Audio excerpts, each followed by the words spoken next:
भांगड़ किला भारत में सबसे प्रेतवाधित स्थान के रूप में जाना जाता है और शायद सबसे बड़ा अनसुलझा रहस्य है। इसमें कोई संदेह नहीं है कि अलौकिक से जुड़ी कोई भी चीज़ बहुत अधिक ध्यान आकर्षित करती है और सुनसान शहर भांगड़ उसी विचार को भुनाता है। भांगड़ किले की कई प्रेतवाधित कहानियों ने इसे बकेट लिस्ट डेस्टिनेशन में बदल दिया है। जिज्ञासु यात्री सस्ते रोमांच का अनुभव करने के लिए आते हैं और कुछ निराश होकर वापस चले जाते हैं। दूसरों के पास भांगड़ किले की कहानी से जुड़ा पर्याप्त रहस्य नहीं होता है। यदि आप उन जिज्ञासु यात्रियों में से एक हैं, तो आपके लिए इस स्थान की यात्रा करना और स्वयं पता लगाना अनिवार्य है। अधिकांश लोगों का मानना है कि भांगड़ किला भूतिया है और भांगड़ के रहस्य को बढ़ाने में मदद करने वाली कहानियों की कोई कमी नहीं है। सूर्यास्त के बाद किले में प्रवेश करना बहादुरी के कार्य से कम नहीं है, क्योंकि इसे असामान्य गतिविधियों का केंद्र माना जाता है और इसलिए भारतीय पुरातत्व सर्वेक्षण ने लोगों को रात में भांगड़ किले में जाने से रोक दिया है। कई भांगड़ कहानियों में से स्थानीय लोग शामिल होना पसंद करते हैं।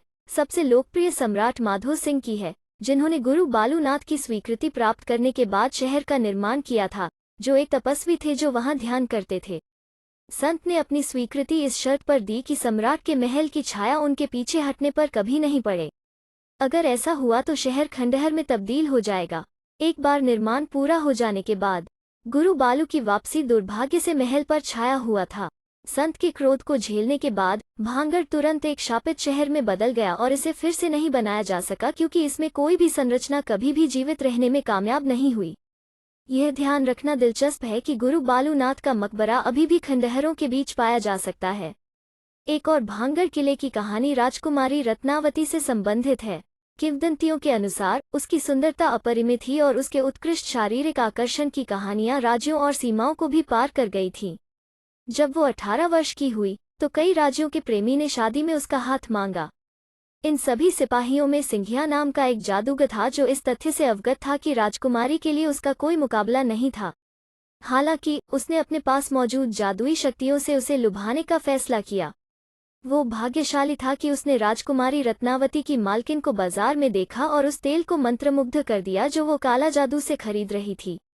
उसे उम्मीद थी कि तेल को छूते ही राजकुमारी उसके सामने आत्मसमर्पण कर देगी।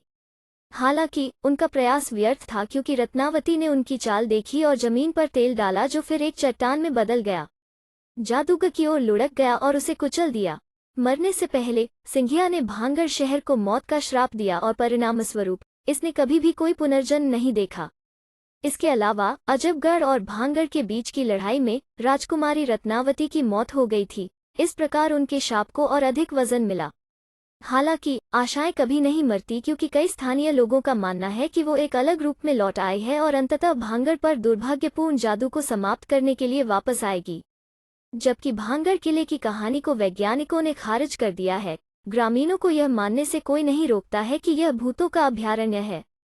माना जाता है कि लोगों ने अक्सर ऐसी आवाजें सुनी हैं जिनका कोई हिसाब नहीं है। स्थानीय लोगों का दावा है कि उन्होंने किले से महिलाओं के चीखने चिल्लाने, चूड़ियां टूटने और अजीबोगरीब संगीत की आवाज सुनी है। ऐसे कई उदाहरण हैं जहां भांगड़ किले से भूतिया छाया और अकथनीय रोशनी के साथ एक विशेष इत्र निकल रहा था। कुछ लोगों ने एक अदृश्य इकाई द्वारा पीछा किए जाने और यहां तक कि थप्पड़ मारने की अजीब अनुभूति महसूस की है। ऐसा माना जाता है कि अगर कोई व्यक्ति सूर्यास्त के बाद किले में प्रवेश करता है तो वो कभी भी इससे बाहर नहीं निकल पाएगा।